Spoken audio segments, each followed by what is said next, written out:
Scanning for audio.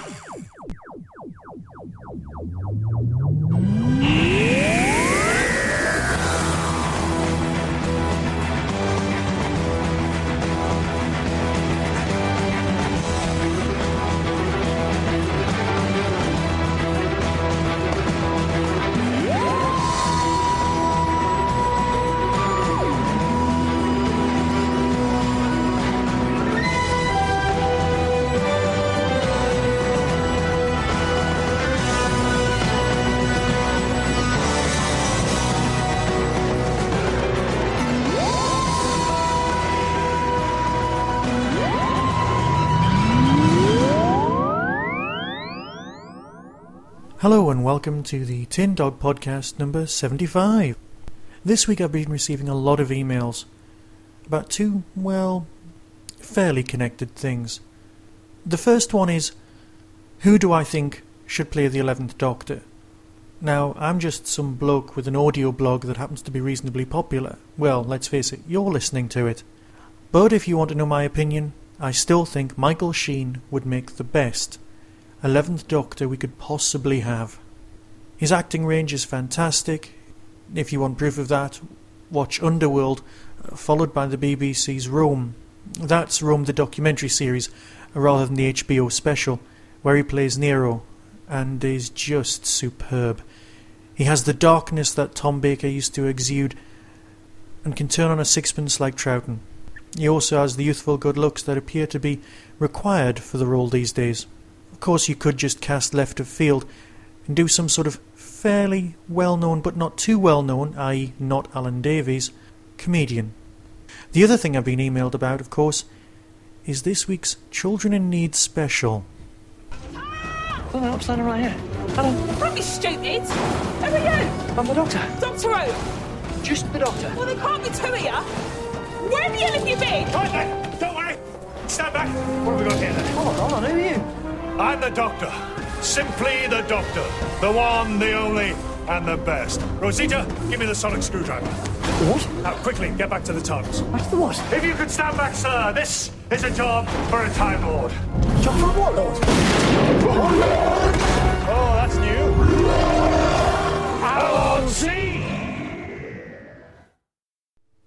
I've got a few thoughts on this, and I suppose I should start off by talking about this now, rather than the review, which I'll be doing in a few moments, BBC 7 Audios.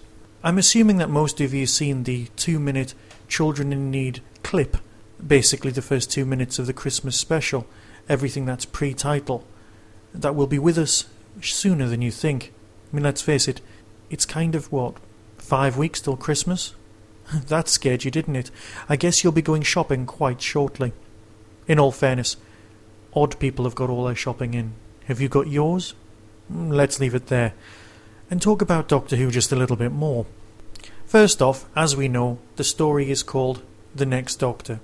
Now, a lot of people, a lot of fans, alright, people on forums, they are real people too, you know, have been saying that it's a bit close to the Big Finish audio The One Doctor, where someone is pretending to be the Doctor. Now, fair enough, someone is pretending to be the Doctor in The One Doctor, this is the audio, but they're doing it for nefarious reasons. They're con men. In this story, I think it's something more subtle, something odder, something more narrative based.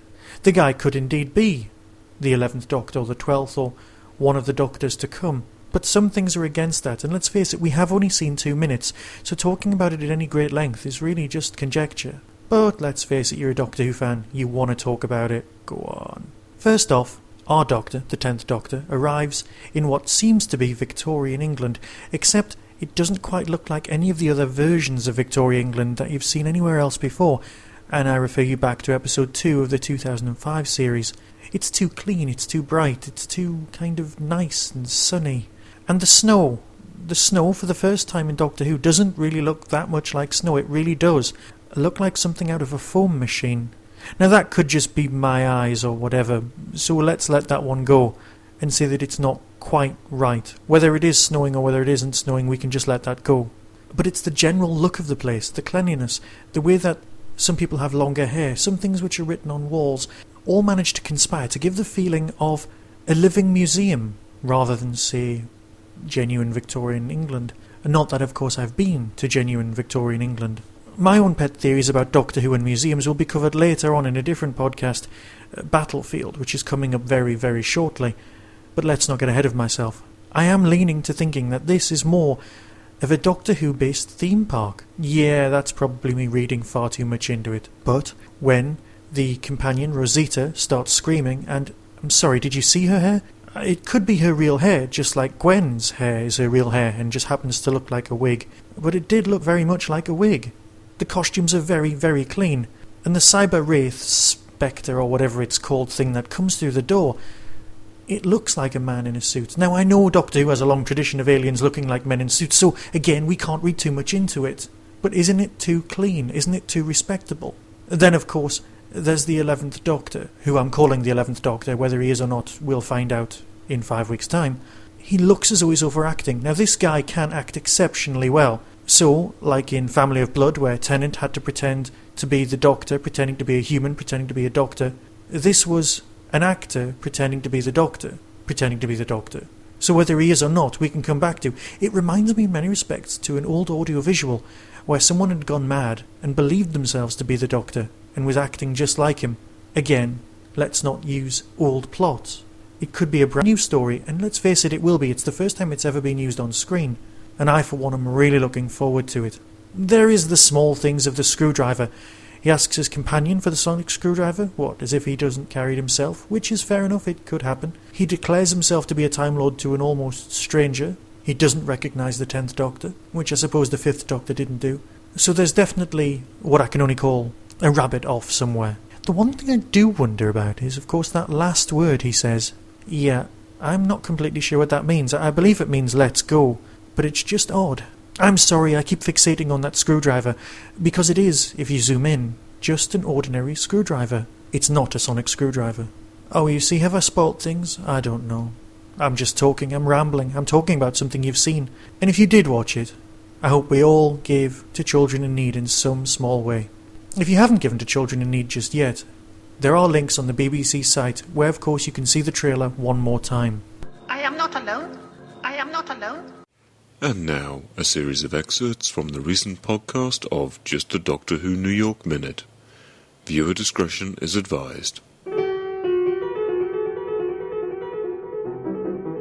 This is Just a Minute. Now, the rules of Just a Minute are I'm going to give our contestants a subject to speak on for 1 minute. They're going to try and get through that minute without deviation, so they can't deviate from the subject, any other kind of deviation. Repetition, so they can't repeat words or any hesitation. And they will try and catch each other out. So you have a minute to talk on the fires of Pompeii. The fires of Pompeii are a gynecological problem caused largely by... Is that deviation? I like the way he's going, so I'm not giving you a point. Does the audience not like me? No. No? No!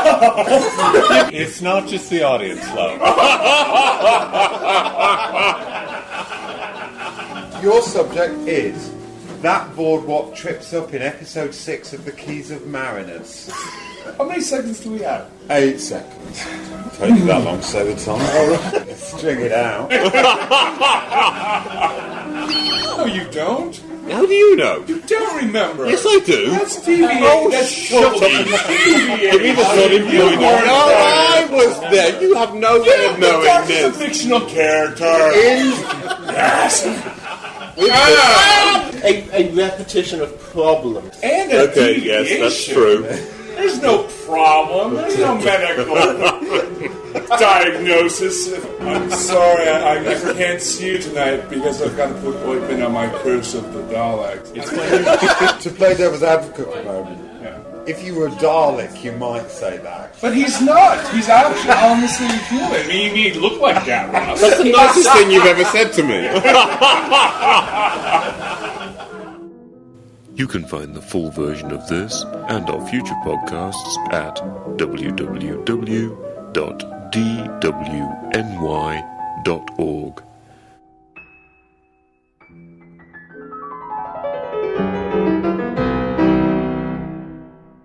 The other mind has now left. Moving swiftly on, I'd like to talk a little bit about the Paul McGann audios that you can hear on BBC Radio 7. BBC Radio 7 is a radio channel available digitally. That's through a DAB radio or even online. With it being online, you can use the Listen Again option as well. The BBC 7 audios are an odd creature.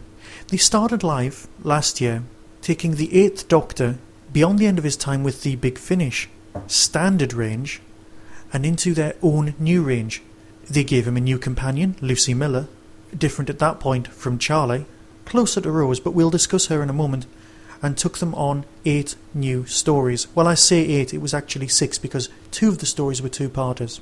Originally they were broadcast on BBC Radio 7, and then they were released on CD for people to buy who liked collecting that sort of thing. They were released by Big Finish because obviously they were made by Big Finish. This year, it's the other way around. The CDs have come out first over a period of 8 months, and now they've been made available free to those of us who have the equipment to download and listen to at our own listening pleasure. Again, 8 episodes, but this time 7 stories, the last story being covered by episodes 7 and 8. They're calling this Season 2, and we might as well continue doing that. Season 2, BBC 7. It's simple enough to remember and we might as well go with it. So let's think of this as Lucie Series 2. That way you've got all of your other 8th Doctor stuff on CD that you don't have to worry about. Lucie and the 8th Doctor are extremely good. They're a slightly more jovial version of Rose and the 9th Doctor, in the sense that Lucie is about the same age as Rose and is of a working class origin. However, she's from, well, what most people class as the north of England. I'm from Newcastle, and I would have to drive for 2.5 hours south to reach where she's from. And I know everyone who lives in America is thinking, what's that 2.5 hours? That's just an ordinary commute. Yeah, England's a tiny country, and we take our north-south divide very seriously. Guess what? I've rambled. This series starts off with Dead London. Geronimo! Gentlemen of the jury, take note of the criminal carriage of this fellow. Blimey! Your face, it's... You never seen a canary before then? Was there ever such a villain on the face of the earth? Now look, you've made a terrible mistake. Doctor, the Wicker Man! A waterfall! Hold on! You will be taken from here at such a time as deemed convenient to a place of execution where you will hang from the neck until you are dead. You must have me confused with someone else. It was meant to be the 21st century, not the pig in First World War! Of all London's lost rivers, the Fleet is the one most associated with evil. Anyone who fell into its filth usually suffocated. Phew, I'm not surprised, it stinks. That's a dead end, dearie. I can hear every move you make. No one ever escaped blind here. Oddly for me, Dead London is perhaps the weakest of this entire series, and that's not to say it's badly made or badly thought out or even badly written. It is extremely good. It requires you actually pay attention to the audio because it is, or could be, a little bit confusing, especially for a first-time listener. It's atmospheric, but feels kind of rushed given the small 50-minute format. However, the second release, Max Warp, is a superb episode. Comedy gold. Strap yourselves in, engage thrust and prepare for Max Warp. You are one rubbish date, Doctor. What? This! It's all boys with toys, isn't it? Boys with toys? Alright, middle-aged blokes with spaceships. Altitude 800 miles! 600! Show me, Jeff! Are they trying to start a war? They are great little gadgets, aren't they? Calculating. There are spaceships, and there are spaceships. Help! Help! There is no way out. What, no escape pods? What sort of spaceship do you call this? And then there are spaceships. Who's the guy with the ball patch and the tight jeans? It's beyond that now. The kids will interpret this as an act of war. I'm gonna get the doctor. He'll know what to do. Oh my god. I never thought I'd hear that again. What is it? A battle readiness alert means only one thing. We're at war. Don't worry about it, go!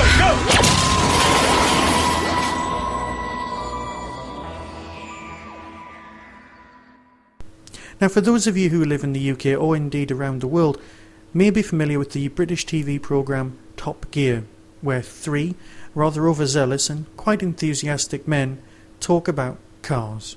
Some people may be familiar with Richard Hammond from the recent Children in Need special, where he did a crossover with Life on Mars. Here we have ex-Goody, Graham Garden, taking on a role a little similar to Jeremy Clarkson, while James Fleet takes on the slightly duller, more technical role, while the hamster, Hammond, is changed over for a character called the Ferret. It's a thinly disguised parody, because it's not about cars. This story is about spaceships. And let's face it, that's the only difference. But this story actually works on many levels, not just as a parody of a popular TV show. It's funny, it's well observed, and extremely well written. Following on from Max Warp, which admittedly doesn't have the greatest title, but as Top Gear, Max Warp, yeah, you see where they went with that. They obviously had nowhere else to go with the title. Brave New Town, for me, the one that follows on from that, is so great. It's the highlight of the whole series. I don't want to spoil it, I just want to recommend you go out and get it. White Rabbit. Best before October 91. She is Lucie Miller from famous English town of Blackburn. Blackpool. She set fire to him. The little minx. Does rubbish usually glow like that? Lucie Miller, you genius. You found the Nestine Energy Unit. And the doctor? I think the doctor should stay on as our scientific advisor. Sunset across the shore? What more could you ask for? Some sea? I'm sick of that bleeding tune. I can't understand you, Mr. Rabbit. Where am I? Ah, I get it. You're the replacement. Replacement for what? I don't care if it's the Women's Institute coming over that hill. If they're armed and dangerous, I'm blowing them up. Come closer to your place of origin. It's desolate, deserted and dusty. You do pick 'em. I certainly do.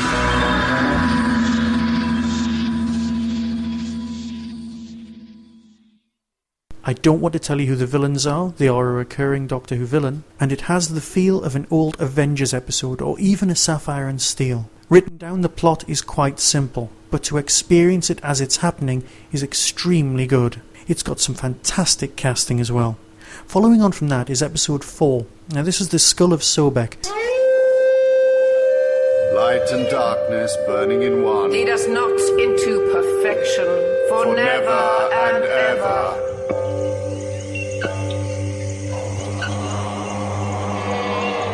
O great skull, keeper of our past and future.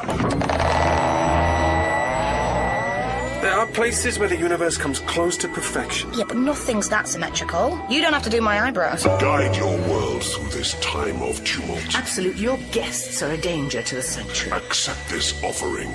Restore the balance. What is it? Show me. They're here. You're all being killed off, one by one. There'll be no fighting in this sanctuary. Doctor! Doctor! Who's there? Who wants me? Hand over the skull. Liver. There's something else there too, in the water. I hear you mention contagion. Perhaps I can be of assistance. I'm a doctor, by the way, and this is Lucie Miller, my disciple. Doctor, am I getting all used to it? Dead people. Because I don't want to do that. Ever. Written by Mark Platt, that's the guy responsible for some of the best Doctor Who, including Ghostlight. I must admit, The Skull of Sobek was not my favourite either, but perhaps that's because I was expecting a lot more. I do prefer his more recent work on Time Reef, which was a direct-to-CD Big Finish audio with the Fifth Doctor. The Skull of Sobek has a religious order set in a world of perfection. It also has crocodile men, and I'm not quite sure of the audio treatment of them, but like I often say, any Doctor Who is better than almost anything else. Grand Theft Cosmos, which follows on from even that, sounds as if it should be the audio about cars and about spaceships, which is why I often in my head get them mixed up with Max Warp. Of course, Grand Theft Cosmos is actually about a grand theft, yeah. Oh, look. What? There's the Doctor and Lucie. Where? Don't look now! When he's bored of his artists, he goes out onto his balcony and eats them in front of a crowd. Blimey, Charlotte! Come on out! Good grief. What is it? The statue, it's moving. In fact, it's moved. I thought you were dead. Who told you that? No, I'm super. Never been better. I think it's time you backed off, Doctor. What could we do? I'll think of something. What the heck? It's punching its way through the room. I must have misheard. Yeah. I mean, after all, Karen's dead does sound a lot like Karen's in Sweden in the late 1890s, doesn't it? What's that noise? I can't let it fall into the wrong hands. Nobody's going to recognise us. Just act casual. In fact, I can't let it fall into any hands. Oh, look over there. What? His works alter the fabric of the world around. I just suddenly came over terribly faint. They have a malign influence on people. Knock the guard out, pick the lock. Can't believe I fell for that. It's only a matter of time before it spills out into our universe, causing a collision of matter that will certainly kill us all. So, what are you saying? We're gonna steal it first. It has the returning character of the Headhunter. The Headhunter, I really feel, works tremendously well with the Eighth Doctor. She's focused and funny in a way that Delgado's master was. Her relationship with her companion is just as well thought out as the Doctor and Lucie. The remaining two stories of the series, the Zygon Who Fell to Earth and then the Morbius Double, round off a superbly well-crafted series. First off, the Zygon Who Fell to Earth. Oh, look at this place. Fizzy water, linen tablecloths, cut crystal. I thought you said Auntie Pat didn't amount to much. I'm just as amazed as you. It is marvellous to see you again. Hideous fetus-like warlords from the deepest, murkiest fathoms of space. Enough!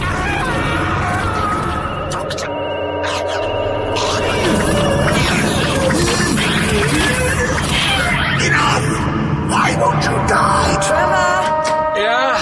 What is it? I was having a snooze back there. Ow. What the hell was that? A giant sea monster? Of course. We have succeeded in unleashing the power. I've seen this before. Who are they? They're called the Zygons. Very distinguished music industry people. Music industry? Oh my God! Almost but not quite a comedy story.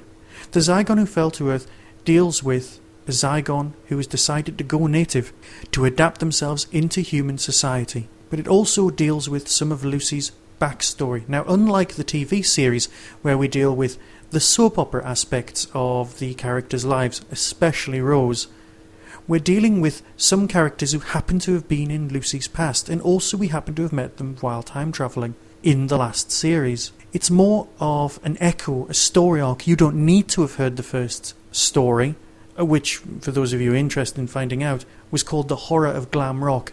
That story, just for fact fans out there, had Bernard Cribbins in it, and if you're a big fan of Bernard, nip out and get this one. Well worth a listen, especially for that version of the Doctor Who theme tune that they use over the end credits. Where was I? Ah, yes. The Zygon Who Fell to Earth has the sort of green issue discussion that we've come to expect from Doctor Who, and that's not a bad thing. The casting is superb, down to the point of it having Tarrant from Blake 7, who I didn't recognise at all when he was speaking, which comes down to a great performance. It also adds a lot to the Zygon mythology. Admittedly, some of the other Zygons are played more for comedy than for menace, but you can kind of forgive it for the 50-minute format. The last two stories, the Morbius Double as I'm calling them, that Sisterhood of the Flame... Stowaway has identified herself as Lucie Miller. But don't worry, everything's going to be alright. Oh no, that sounds serious. I knew it. I knew he would be here. Doctor? Doctor, say something. Secure this female. Run! Lucie, run! Objective penetration scanning. Why are you looking for the doctor? What do you think's happened to him? The less you know, the better for you, Lucy. Oh, shut up. How quaint. Well, when I say quaint, I mean utterly barbaric. Trust no one, Lucy Miller. Something terrible is happening in the universe. I can tell when it's alive, when it's going wrong, when there's a little hiccup, and when it's dead. Doctor? Where the hell are you? I miss you. I can't not ever see you again. That'd be rubbish. Sacred fire.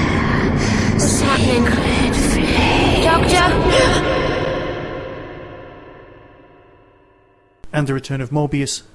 He always did inspire such peculiar loyalty. Morbius is dead. We all know that, right? Please! Oh, beg away. Do you think I'm actually going to take any notice? He was executed by the Time Lords. Yeah, and when have the Time Lords ever done anything for us? That lunatic Solon somehow managed to keep hold of his brain, but I could have stopped what? him. No power in the universe can bring him back! And what would you know of Morbius? Oh no. It's the Stellar Manipulator. It's ripping the heart out of the TARDIS. Come on, we're gonna make it. Think positive. Well, I'm all out of ideas, so positive thought is just about all I've got left. Look at you. Weak and defenseless, a perfect example of your race. Roscoe, no! You're going to bring Morbius back to life. Get away from me! Always relying on puny females. Hey, don't go blaming it on me. It was just a thought from a mere mortal. You and me and mortal. Get away with you, Lucie Miller. Can you hear me? Zarodnix has a Morbius fixation.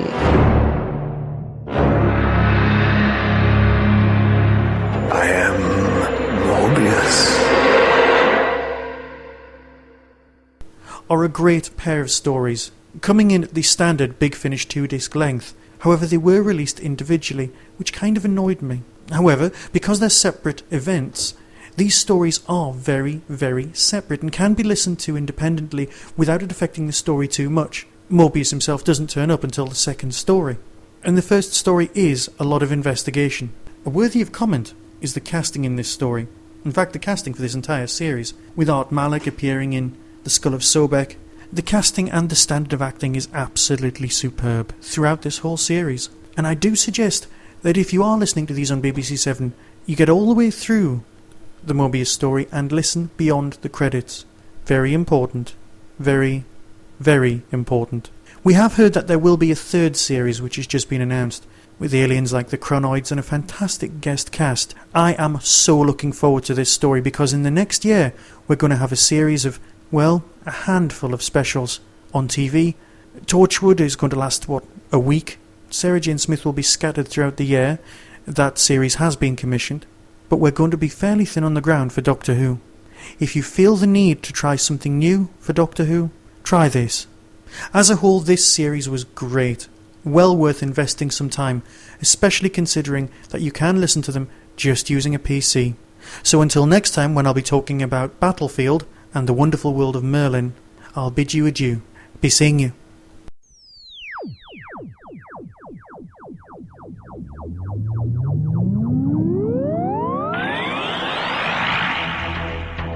You have been listening to the Tin Dog Podcast. Doctor Who and its associated shows are all trademark of the BBC. No infringement is intended. Contact us at tin-dog@hotmail.co.uk.